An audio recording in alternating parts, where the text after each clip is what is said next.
Bom, aqui é a Nicole e eu vou estar dando início ao nosso trabalho sobre o tecido nervoso. Bom, mas o que é o tecido nervoso? O tecido nervoso é o principal regulador das nossas funções, exercendo controle sobre quase todas as atividades que ocorrem no nosso corpo. Ele é um tecido de comunicação especializado no processamento de informações, capaz de receber, interpretar e responder aos estímulos. Esse tecido torna-se capaz de conduzir os impulsos nervosos de maneira rápida através dos neurônios junto das células glias. Aqui é Jessica Sekine e eu vou falar quais são as funções. A principal função do tecido nervoso é receber informações do meio externo e levá-las ao meio interno. Através dos neurônios, é uma troca muito rápida e eles levam as informações diretamente aos órgãos e às glândulas. E qual seria a diferença entre o tecido e o sistema nervoso? O tecido nervoso é o tecido que recebe e envia, ou seja, ele troca informações rápidas pelo corpo, o que significa que ele é sensível aos estímulos corporais.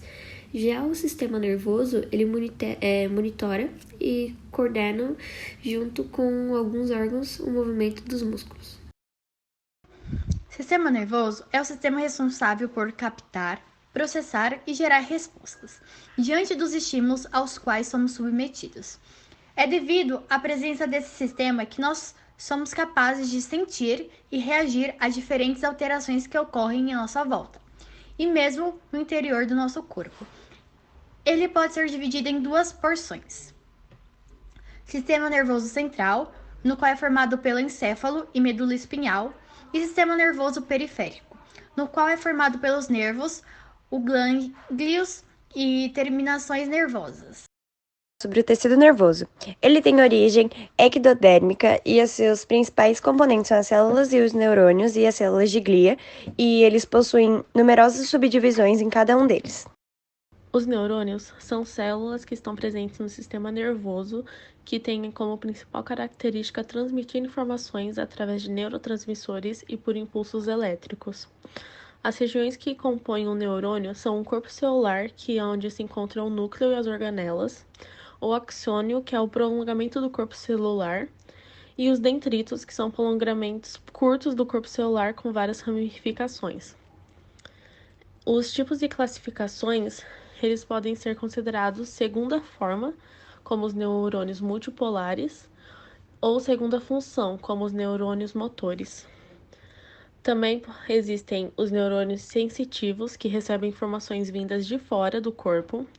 Os motores transmitem as informações do sistema nervoso central, por exemplo, para glândulas, e os neurônios associativos são encontrados no encéfalo e na medula espinhal, que fazem conexões com diversos neurônios.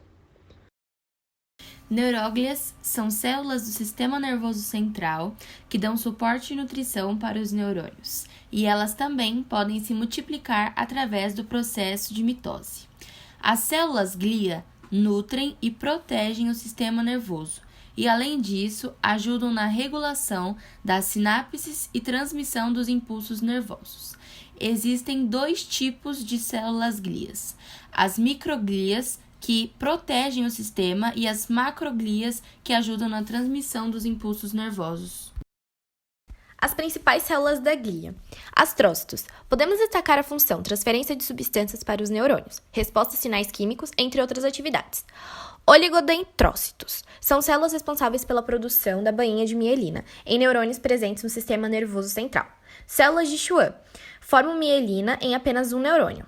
Células ependimárias. Sua função é garantir a movimentação do líquido cefalorraquidiano. A microglia, ela atua em processos inflamatórios e reparando esse sistema. A fibra nervosa ela é o axônio. O axônio é longo e semelhante com o cabo. Ele transporta a mensagem eletroquímica, que no caso seria o impulso nervoso, pela extensão da célula. O axônio ele pode ser coberto por uma fina camada de substância lipídica, conhecida como bainha de mielina. A condução saltatória ela é a propagação de potências de ação a partir de um nó de Henver para o próximo nó, aumentando a velocidade de condução e potencial de ação.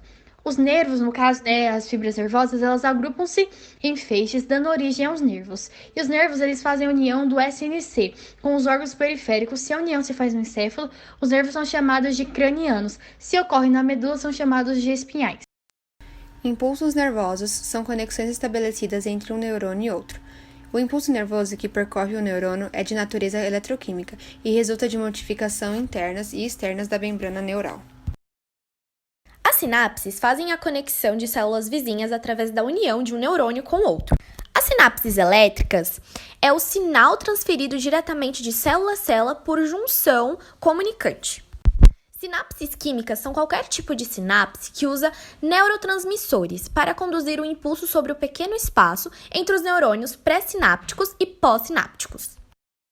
Neurotransmissores são substâncias químicas produzidas pelos neurônios, com a função de biosinalização.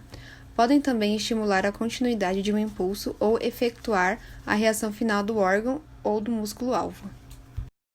Os neurônios morrem com o consumo de álcool. O tecido nervoso é o único tecido que não restitui. A pele, por exemplo, se você perder parte dela, ela se reconstrói. Já o tecido nervoso não. Se você perdeu, não tem mais volta. Os homens têm muito mais neurônios que as mulheres, porém as mulheres utilizam todos eles e os homens só utilizam uma parte dela. As plantas não têm tecido nervoso.